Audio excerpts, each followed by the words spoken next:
Okay, so may magandang balita mula sa LTO. So ang LTO po ay nag-release na o nagbibigay na po ng mga bagong driver license card. So kung kayo po ay may temporary license pa o yung papel na lisensya ay nasa inyo pa, pwede niyo po ngayong palitan yan ngayong taon.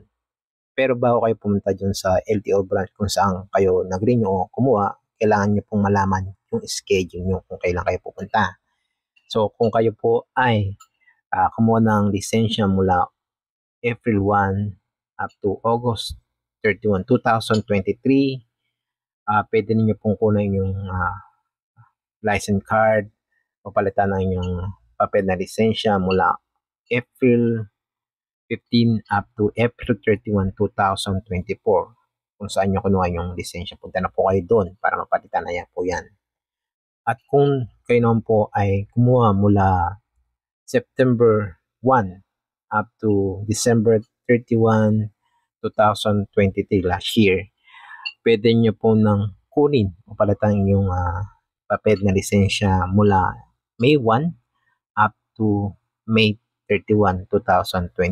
Okay, punta na po kayo kung saan nyo kinuha yung inyong lisensya.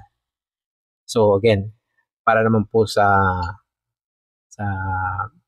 January 1 up to March 30, pwede nyo pong kunin yung driver license o yung plastic driver card mula June 1 to June 30, 2024. So, yan po. Pwede nyo pong kunin yung palitan nyo po ang inyong temporary license card.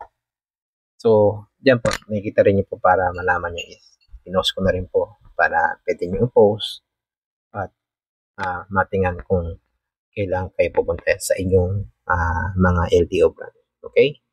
So, sana makatulong po at kung meron pang question mula dito, pwede nyo pong i-comment sa ating video.